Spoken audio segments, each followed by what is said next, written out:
আপনি হতাশ হবেন না। জীবন নিয়ে আর অভিযোগ থাকবে না। আপনি ভেঙে পড়বেন না। সব অভিযোগ, হতাশা দূর হয়ে যাবে। আমাদের জীবনে যত হতাশা, আমাদের জীবন নিয়ে যত অভিযোগ, আমাদের মনে যত কষ্ট, আমাদের হৃদয়ের ভেতরে যত অস্থিরতা, তার মূলে হচ্ছে এই সমস্যা যে আমরা ভুলেই গেছি আমরা পরীক্ষা দিতে আসছি। এই যে আমাদের জীবন, এই জীবনের জন্য বিপদ, আপদ, পরীক্ষা, স্ট্রাগল এটা অনিবার্য, এটা হবেই। বিপদ নাই, কষ্ট নাই, আপদ নাই, অনিশ্চয়তা নাই, স্ট্রাগল নাই, এমনকি কেউ আছে এখানে? কেউ কি হাত তুলে বলতে পারবেন যে হুজুর আমার জীবনে কোনো বিপদ নাই? অথবা আমার জীবনে কোনো দুঃখ নাই, কষ্ট নাই, কোনো স্ট্রাগল নাই, কোনো রিস্ক নাই। এরকম সৌভাগ্যবান কেউ আছেন এখানে? তাহলে জীবনের জন্য পরীক্ষা এটা অনস্বীকার্য। হবেই হবে পরীক্ষা। পৃথিবীর জীবনটাই এমন। এভাবেই এই লাইফকে ডিজাইন করা হয়েছে। পরীক্ষা থাকবে, এখানে বিপদ থাকবে। এগুলো উত্তীর্ণ হয়ে আপনাকে যেতে হবে। চিরসুখ, চিরশান্তি এটাই পৃথিবীতে হয় না। চিরসুখ এবং চিরশান্তির জায়গা হচ্ছে জান্নাত। চিরসুখ এবং চিরশান্তি কোথায়? এটা জান্নাতের বৈশিষ্ট্য। চিরসুখ, চিরশান্তি, টেনশন নাই, ঝামেলা নাই, পরীক্ষা নাই, বিপদ নাই, রিস্ক নাই, স্ট্রাগল নাই। এটা হচ্ছে দ্য ফিচার্স অফ জান্নাত, জান্নাতের ফিচার। কিন্তু সমস্যা বাদে তখন যখন জান্নাতের ফিচার আমরা দুনিয়ায় খুঁজি। যেটা পাবো আমরা জান্নাতে, এটা খুঁজি কোথায়? এই তখনই সমস্যা বাধে। And this is the main problem. এটাই বড় সমস্যা। এই সমস্যার সমাধান কোথায়? এটা নিয়ে আজকে আমি কিছু কথা অ্যাড্রেস করবেন ইনশাআল্লাহ। তো তাহলে আসুন শুনি জান্নাতের ফিচার কি। জান্নাতের কমন একটা ফিচার হচ্ছে জান্নাতে there will be no sickness in paradise. জান্নাতে কোনো অসুস্থতা থাকবে না, চিরসুস্থ। সুবহানাল্লাহ পড়েন। চিরসুস্থ, চিরসবল। কেউ অসুস্থ হবে না জান্নাতে। জান্নাত হবে অ্যান্টি এইজিং। জান্নাতে বয়স বাড়বে না কারো। চিরযৌবনা, চিরযুবক, অ্যান্টি এজিং। আপনারা জানেন যে বর্তমান পৃথিবীতে অ্যান্টি এজিং ক্রিম পাওয়া যায় না? ক্রিম, কথা বুঝতেছেন? অ্যান্টি এজিং ক্রিম পাওয়া যায়। তারা বলে এই ক্রিম মাখলে চামড়ায় ভাঁজ পড়ে না। এটার দাম দাম আছে কিন্তু অনেক। অ্যান্টি এজিং ক্রিম লাগায়, শ্যাম্পু ইউজ করে, অ্যান্টি এজিং অয়েল আছে, এটা দিলে নাকি চামড়ায় ভাঁজ পড়ে। ইভেন ভারতের অনেক বড় একজন ব্যবসায়ী মুকেশ আম্বানি, নাম শুনছেন? যে তার ছেলের বিয়ে হয়ে গেল। তো এই মুকেশ আম্বানির স্ত্রী নীতা আম্বানি, সে কিছুদিন আগে এক বটল গোল্ড ওয়াটার খেয়েছে, gold water, and it's cost $60,000। $60,000 দাম এক বোতল গোল্ড ওয়াটারে। কেন? ফর অ্যান্টি এজিং, যাতে বয়সের ছাপ গালে না আপনাকে। এখন বলেন, এভাবে কি আমাদের বয়সকে ধরে রাখা সম্ভব এই পৃথিবীতে? সম্ভব না। কারণ এই ফিচারটা দুনিয়ার ফিচার না, এটা জান্নাতের ফিচার। সুবহানাল্লাহ পড়েন। তাহলে জান্নাতে কেউ অসুস্থ হবে না। জান্নাত হবে চির যৌবন, চির যৌবনা। ওখানে আমরা যুবক থাকব। প্রত্যেকে 33 বছরের যুবক যুবতী হয়ে জান্নাতে ঢুকবো। বিষ্ণু ইসলাম বলেন, আহলুল জান্নাতি জুরদা ওয়া মুরদা ওয়া আবনাউ সালাসিন ওয়া সালাসিন। জান্নাতে যারা যাবে শুভ্র, দাড়িবিহীন, প্রত্যেকে হবে 33 বছর বয়সের। ওই যে 33 বছর বয়সে একবার ঢুকলেন আর বয়স বাড়বে না, ওইটাই চিরকাল ওই বয়স পাবে। জান্নাতের আরেকটা ফিচার হচ্ছে নো ফ্রাস্ট্রেশন, কোনো চিন্তা নাই, দুশ্চিন্তা নাই, হাইপার টেনশন নাই, সজীব, প্রাণবন্ত। সুবহানাল্লাহ। জান্নাতের আরেকটা ফিচার হচ্ছে there is no expiry date in জান্নাত। এক্সপায়ারি ডেট আছে? জান্নাতে যে ঢুকবো 7 দিনের জন্য চেক ইন নাকি? চেক ইন কয় দিনের জন্য? 7 দিন, 10 দিন পরে চেক আউট করে ফেলবে এরকম? No expiry date. আজীবন একবার এন্ট্রি পেলে বের হওয়া টেনশন নাই। আল্লাহু আকবার। তাহলে no expiry date, rather it's ইটারনালি।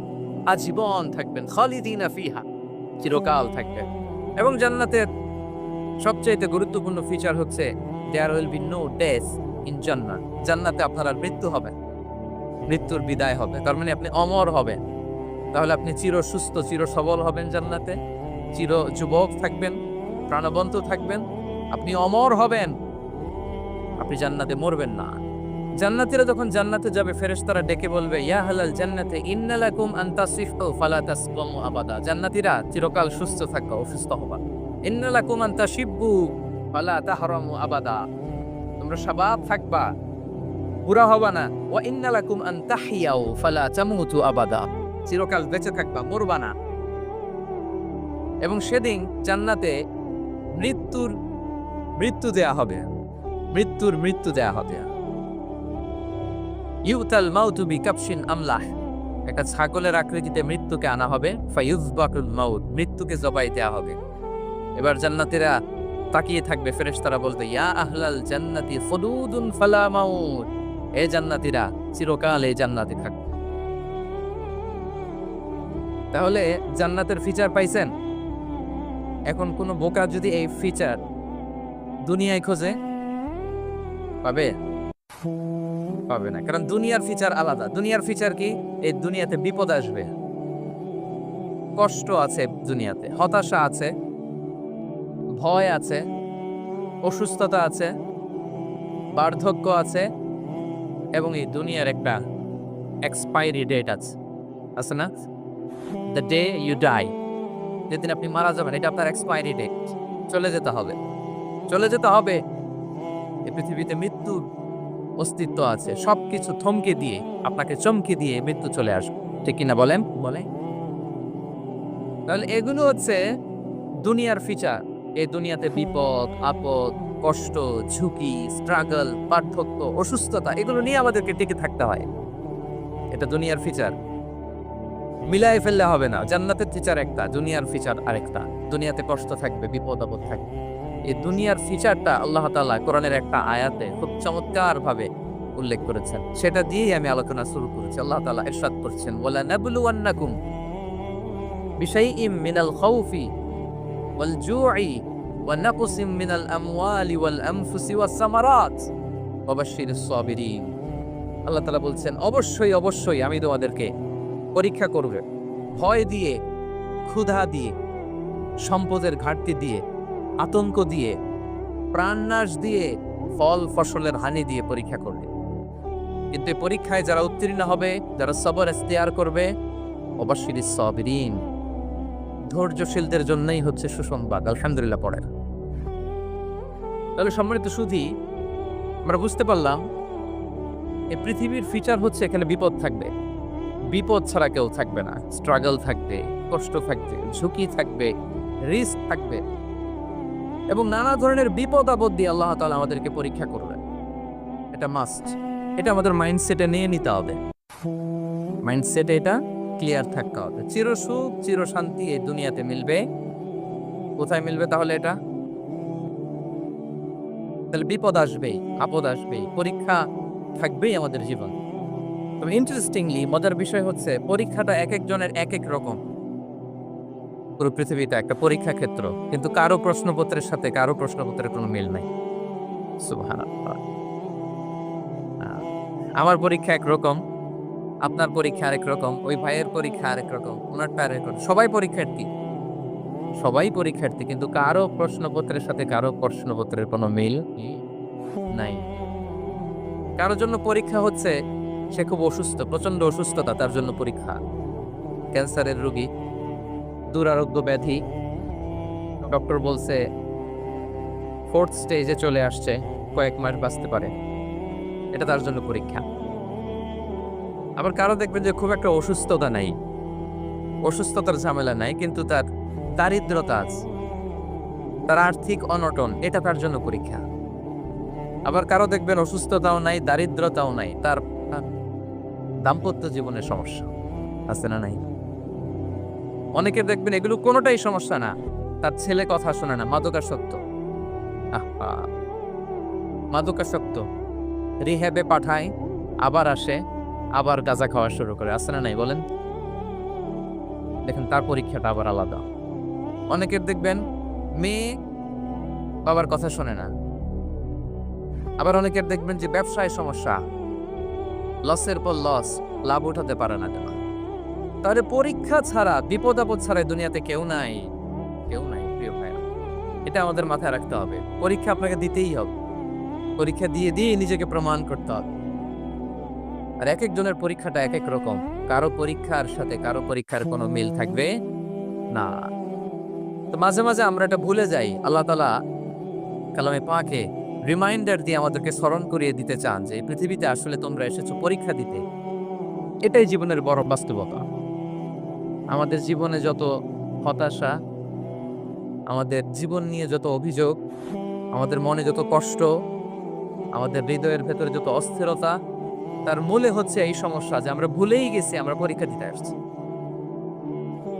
এটা যদি ভুলে না যান, এটা যদি আপনার মাইন্ডসেটে থাকে যে পুরো জীবনটা একটা পরীক্ষা, তাহলে দেখবেন কোনো কিছু আপনাকে কাবু করতে পারবে না। আপনি হতাশ হবেন, জীবন নিয়ে আর অভিযোগ থাকবেন, আপনি ভেঙে পড়বেন না, সব অভিযোগ হতাশা দূর হয়ে যাবে।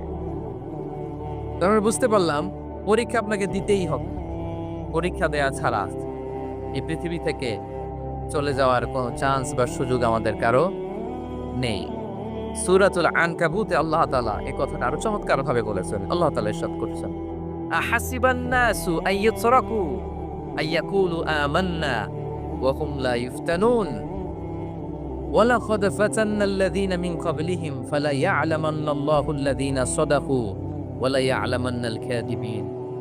আল্লাহ বলেন, মানুষ কি ভেবেছে সে শুধু বলবে আমি ঈমানদার আর তাকে আমি জান্নাতে ঢুকাই দিব? না, কখনো না, কোশ্চিনকালেও না। বরং পূর্ববর্তীকালে যারা পৃথিবীতে এসেছিল তাদেরকে আমি পরীক্ষায় নিয়েছি, পরীক্ষা করেছি, এবং তাকেও ঈমানের প্রশ্নে সে সত্যবাদী মানে মিথ্যাবাদী পরীক্ষা দিয়ে দিয়ে নিজেকে প্রমাণ করতে হবে। ঠিক কিনা বলেন? পরীক্ষা দিয়ে আপনাকে প্রমাণ করতে হবে। এবং এই পরীক্ষার ব্যাপারটা এটা যে শুধু আমরা সাধারণ মানুষ, আমাদের জীবনে দুঃখ বিপদ পরীক্ষা এমন না। এই পৃথিবীর সবচেয়ে শ্রেষ্ঠ মানুষ যারা ছিলেন তাদেরকে আল্লাহ পরীক্ষা নিয়েছেন। বলেন তো এই পৃথিবীতে সবচাইতে শ্রেষ্ঠতম মানুষ কারা? সবচাইতে শ্রেষ্ঠ ভালো মানুষ কারা ছিল পৃথিবীতে? বলেন তো নবীরা। আওয়াজ করে বলেন তো কারা? তো বলেন তো নবীদের জীবনে পরীক্ষা ছিল কি ছিল না? হ্যাঁ ছিল। বেশি না কম? বিষ্ণু ইসলামকে জিজ্ঞাসা করা হলো, আইয়ুন নাসি আসাদ্দু বালাআন ইয়া রাসূলুল্লাহ, হে আল্লাহর রাসূল এই পৃথিবীতে কাদের জীবনে পরীক্ষা বেশি? বিষ্ণু ইসলাম বললেন, আল আম্বিয়া, নবীদের জীবন। আল আম্বিয়া সুম্মাল আমসাল ফাল আমসাল, সবচাইতে জীবনে পরীক্ষার সম্মুখীন সবচাইতে বেশি হয়েছেন নবীরা। তারপরে নবীদের পরবর্তী অবস্থান যাতে সিদ্দিকিন যারা, সোহাদা যারা, সলিহিন যারা, আল্লাহওয়ালা যারা, তাদের জীবনে পরীক্ষা বেশি। ইউবতালার রাজুলু আলা হাসাবি দীনি, ব্যক্তির দিনদারি যত বেশি তার জীবনে আল্লাহর পরীক্ষাও তত বেশি। আপনি আল্লাহওয়ালা হবেন, আপনার জীবনে পরীক্ষাও অনেক বেশি। এজন্য ইমানদার হওয়া যেমনি মর্যাদার, ইমানদারের জীবনে পরীক্ষাও হবে অনেক বেশি। এবং পরীক্ষা যত বড়, খেয়াল রাখতে হবে, মন খারাপ করার কোনো সুযোগ নেই। পরীক্ষা যার জীবনে যত বড়, সেটাতে সফল হতে পারলে ওটার প্রতিদানও বড় দেব। পরীক্ষা যত বড়, এটাতে সাকসেস হতে পারলে এটার রিওয়ার্ডও তত বড়। বিষ্ণু ইসলাম বলেন, ইযামুল জাযাই মা ইযামিল বালা, বালা যত বড় জাযাও তত বড়, প্রতিদানও তত বড়। কারণ নবীদের জীবনে যদি খেয়াল করেন দেখবেন, যেই নবীর জীবনে পরীক্ষা যত বেশি সেই নবীর জীবনে সফলতাও তত বেশি। সাইয়েদানা ইব্রাহিম আলাইহিস সালামের কথাটা একটু খেয়াল করেন তো, বলেন তো ওনার জীবনে পরীক্ষা কেমন ছিল, বেশি না কম? ওনার জীবনের পরীক্ষা থেকেই তো আমরা এই শব্দটা ব্যবহার করি, আমরা বলি অগ্নি পরীক্ষা। কি বলি? মানে আগুনে নিক্ষেপ করা হয়েছে সাইয়েদানা ইব্রাহিম আলাইহিস সালামকে। তাও স্বাভাবিকভাবে না, উলঙ্গ করে, নেকেট করে, ওনাকে অপমানিত করবার জন্য ওনার গায়ের জামা কাপড় খুলে উলঙ্গ অবস্থায় আল্লাহর খলিল সাইয়েদানা ইব্রাহিম আলাইহিস সালামকে অগ্নিকুণ্ডে নিক্ষেপ করা হয়েছে। এরকম এক্সপেরিয়েন্স এই অডিটোরিয়ামের ভেতরে আমাদের কখনো হয়েছে? তাহলে সাধারণ মানুষের জীবনের পরীক্ষা আর নবীদের জীবনের পরীক্ষার মধ্যে পার্থক্য আছে না নাই? ওই পরীক্ষায় উনি পাশ করে ফেললেন। ৮৬ বছর পর্যন্ত আল্লাহর কাছে দোয়া করলেন, আল্লাহ আমাকে একটা নেককার সন্তান দাও। আল্লাহ সন্তান দেয় না।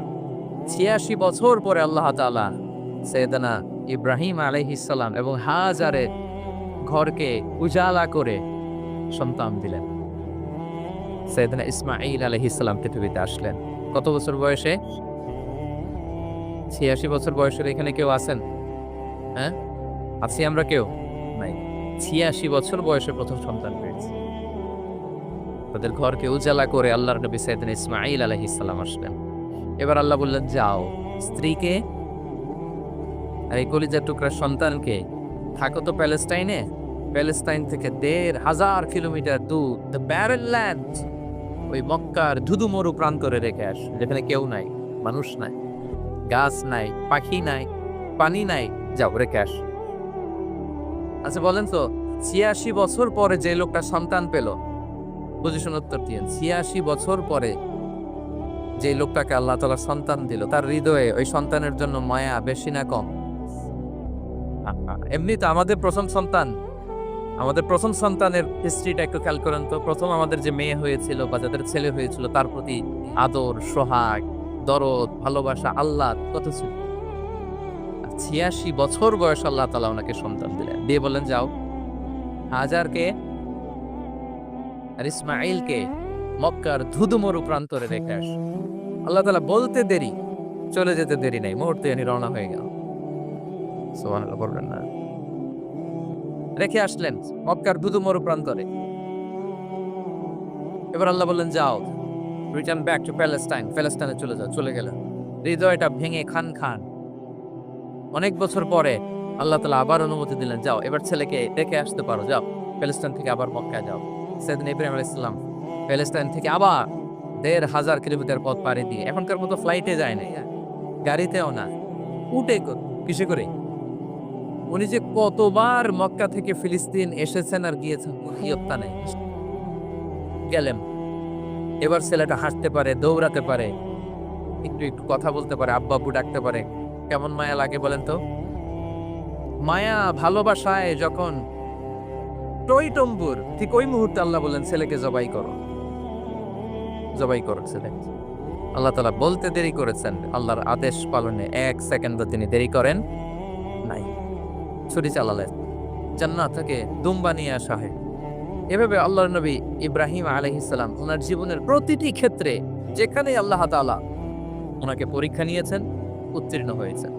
এবং দেখেন ওনাকে আল্লাহ তাআলা কি উপহার দিলেন, আল্লাহ তাআলা ওনাকে খলিলুল্লাহ উপাধি দিলেন, আল্লাহর বন্ধু। সুবহানাল্লাহ বলে। আল্লাহ তাআলা বলছেন, ওয়া ইযিবতালা ইব্রাহিমা রাব্বুহু বিকালিমাতিন ফাআতাম্মাহুন ক্বালা ইন্নী জাঈলুকা লিন-নাসি ইমামা। আল্লাহ অনেকগুলো পরীক্ষা নিয়েছিলেন সাইয়েদনা ইব্রাহিম আলাইহিস সালাম, প্রতিটা পরীক্ষায় সাকসেসফুলি পাস করেছেন, গোল্ডেন এ প্লাস। আল্লাহ বলেন, ইন্নী জাঈলুকা লিন-নাসি ইমামা, I'm gonna make you the leader for the entire human being. I'm gonna appoint you as a leader for the entire universe. গোটা বিশ্বের জন্য, গোটা মানবতার জন্য আমি তোমাকে লিডার বানিয়ে দিলাম। ইযমুল জাযাই মা ইযমিল বালা। পরীক্ষা যত বড়, ওই পরীক্ষায় পাস করলে ওইটা ফলাফল ও প্রতিদানও বড়। তাহলে দেখেন প্রিয় ভাইয়েরা, সাইয়েদনা ইব্রাহিম আলাইহিস সালামের জীবনে পরীক্ষার কোনো শেষ ছিল না। আমি আপনি কোথায়? আল্লাহর খলিলের জীবনে যদি এত পরীক্ষা থাকতে পারে, আমি আপনি কোথায় বলেন তো? এবার বলেন, সাইয়েদনা মূসা আলাইহিস সালাম, ওনার জীবনে তো কোনো পরীক্ষার ছিল না। গুণে শেষ করতে পারবেন? জন্মটাই তো হয়েছে পরীক্ষার মধ্য দিয়ে। মিশরের ছেলে সন্তান হইলে ফেরাউন বলছে জবাই করো। ওনার মা এরকম সিন্ধুকে করে ভাসায় দিলেন নীল নদীতে। আল্লাহু আকবার! কি একটা রোমাঞ্চকর পরিস্থিতির মধ্য দিয়ে আল্লাহ তাআলা ওনাকে বাঁচালেন। জন্মই হয়েছে পরীক্ষার। বড় হইলেন, ফেরাউনের ভয়ে দেশ ত্যাগ করলেন, মিশর থেকে মাদিয়ান। আবার আল্লাহর আদেশে যখন ফিরে আসলেন, আবার ফেরাউনের সাথে তর্ক বিতর্ক, যুদ্ধ। একটা রাত আল্লাহ নবী মূসা আলাইহিস সালাম শান্তি মতো মিশরে ঘুমাতে পারেনি। একটা রাত শেষ পর্যন্ত এই ফেরাউন মূসা আলাইহিস সালামকে ধাওয়া করেছে। ফেরাউনের ধ্বংসের আগ পর্যন্ত সে মূসা আলাইহিস সালামকে ধাওয়া করেছে। তার মানে মূসা আলাইহিস সালাম এই বিপদ আপদ পরীক্ষা এগুলো থেকে মুক্তি পান নাই। এবার বলেন ঈসা আলাইহিস সালামের কথা, ওনার জীবনে তো পরীক্ষা ছিল না। কি পরীক্ষা ছিল? হ্যাঁ, আল্লাহু আকবার।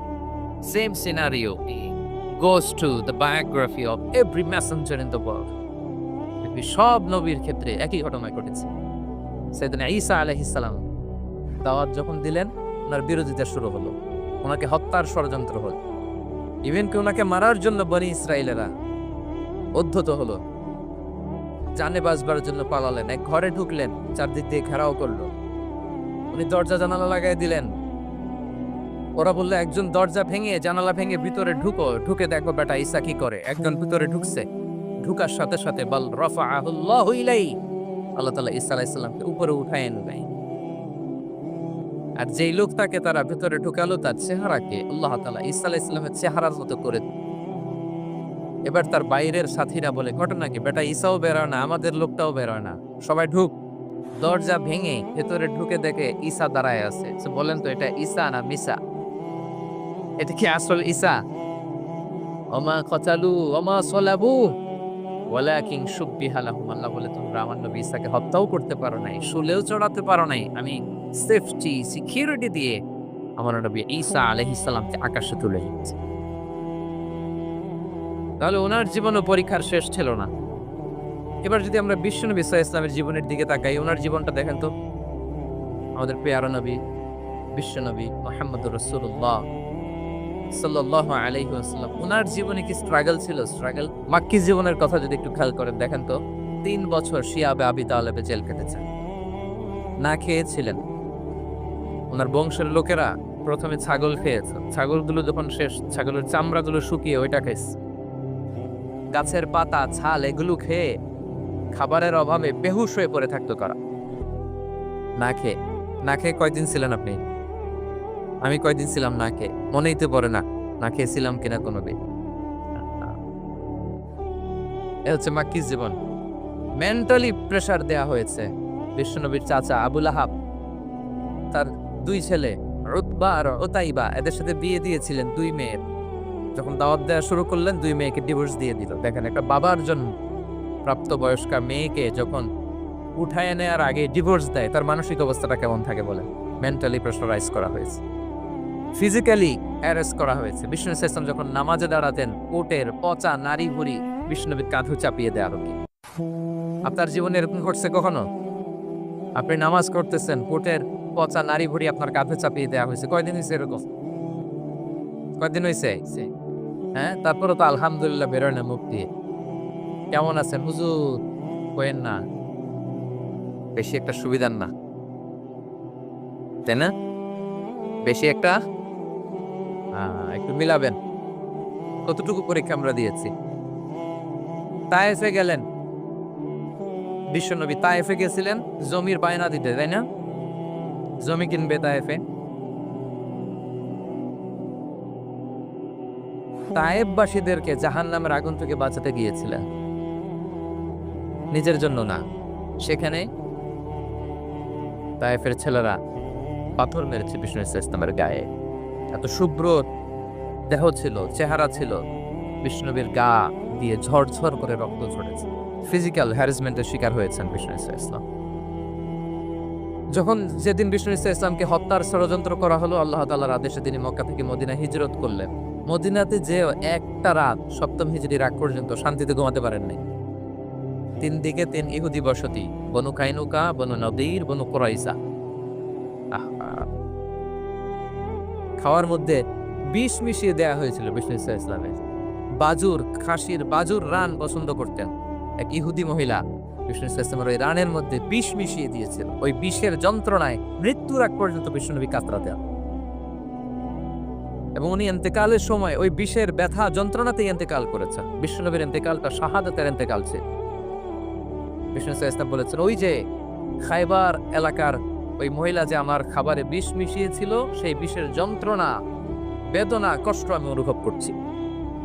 খেয়ে না খেয়ে দিন প্রচারের কাজে নিজেকে দিয়েছ বিলিয়ে, তায়েফের কাফিরেরা চিনল না সে আলো, দুষ্ট ছেলেদের পিছু দিল লেলিয়ে, পাথরের আঘাতে ক্ষত বিক্ষত হয়ে সারা শরীর থেকে রক্ত ঝরে। হে রাসূল তোমাকে ভুলি আমি কেমন করে, হে রাসূল তোমাকে ভুলি আমি কেমন করে। হাজার ব্যথা বেদনার পরে ফিরে আসনি তুমি আপন ঘরে, দিনের আলো তুমি ছড়িয়ে দিতে চলে গেলে মদিনায় মক্কা ছেড়ে, হে রাসূল তোমাকে ভুলি আমি কেমন করে, হে রাসূল তোমাকে ভুলি আমি কেমন করে। ঠিক কিনা বলেন? একতারা শান্তির ঘুম তিনি দিতে পারেন নাই। প্রিয় ভাইয়েরা, তাহলে আমরা কি বুঝলাম? বিশ্বনবীর জীবনে পরীক্ষা ছিল কি ছিল না? আমাদের উপায় আছে? আমরা বাঁচতে পারবো এই বিপদ আপদ পরীক্ষা জঞ্জাল থেকে? বাঁচতে চাইলেও বাঁচতে পারবো? পারবো। ইমাম মালিক আলাইহি রাহমা নাম শুনেছেন? ইমাম মালিক, ওনার জ্ঞান থেকে লাখো লাখো মানুষ উপকৃত হয়েছে, কোটি কোটি মানুষ উপকৃত হয়েছে। মদিনার রাস্তায় রশি দিয়ে ওনাকে টেনে হিচড়ে এক এলাকা থেকে আরেক এলাকায় নিত জালেম বাদশারা। ইমাম মালিক আলাইহি রাহমা। ইমাম আহমদ ইবনে হাম্বল, ওনাকে বেত্রাঘাত করা হতো, চাবুক দিয়ে পেটানো হতো। আমাদের মাযহাবের ইমাম আল ইমাম আল আযম আবু হানিফা আলাইহি রাহমা, ওনাকে কারাবন্দী করা হয়েছে। তার মানে দেখেন, যত বড় বড় স্কলার, যত বড় বড় মাশায়েখ, এমনকি আম্বিয়া আলাইহিমুস সালাম, ওনারাও পরীক্ষা বিপদ আপদ থেকে রেহাই পাইছে। তাহলে আপনি আর আমি পাবো? বলেন তো। তাহলে এটা আমাদের ব্রেইনে গেঁথে নিতে হবে যে জীবন মানেই এখানে বিপদ থাকবে, পরীক্ষা থাকবে, স্ট্রাগল করে করে আমাকে আগাতে হবে। কেউ আমার জন্য রেড কার্পেট বিছিয়ে রাখবে না। এই জীবনটা বড় জটিল। This is life, how it's design. এভাবেই পৃথিবীকে ডিজাইন করা হয়েছে। এখানে বিপদ আছে, কষ্ট আছে। এই পরীক্ষা দিয়ে দিয়ে আপনাকে উত্তীর্ণ হতে হবে। বুঝতে পেরেছেন প্রিয় ভাইয়েরা? নাও দ্য কোশ্চেন আরাইজ, এখন প্রশ্ন হচ্ছে, কেন আল্লাহ এই পরীক্ষা নেন? কেন? আল্লাহ তাআলা সূরা মুলকে বলেছেন, এই পৃথিবী সাজানোর, এই জীবন মৃত্যুর এই খেলা, এর উদ্দেশ্যটাকে আল্লাহ তাআলা স্পষ্ট করে বলেছেন। আল্লাযী খালাকাল মাউতা ওয়াল হায়াতা লিয়াবলুয়াকুম আইয়ুকুম আহসানু আমালা। জীবন মৃত্যু দিয়ে তোমাদের জীবনকে সাজানো হয়েছে এজন্য, যাতে করে তিনি তোমাদের পরীক্ষা করতে পারেন। কি করতে পারেন? তোমাদের মধ্যে কে সৎকর্মে অগ্রগামী, কে কাজে ভালো, আমলে ভালো, এটা দেখার জন্য। বেসিকলি আল্লাহর দেখার প্রয়োজন নাই, আমাদেরকে দেখানোর জন্য এই পরীক্ষার আয়োজন। আমি ভালো করবো না খারাপ করবো এটা আল্লাহ জানে না? তো ওনার পরীক্ষা করা লাগে কেন? কথা বলেন। আমি জান্নাতি না জাহান্নামী এটা আল্লাহ জানেন না? বেসিকলি আমাদেরকে জানানোর জন্য এই পরীক্ষার আয়োজন। কাদেরকে জানানোর জন্য? মানে তুমি জেনে যাও তুমি জান্নাতি না জাহান্নামী। আমি ভালো করেই জানি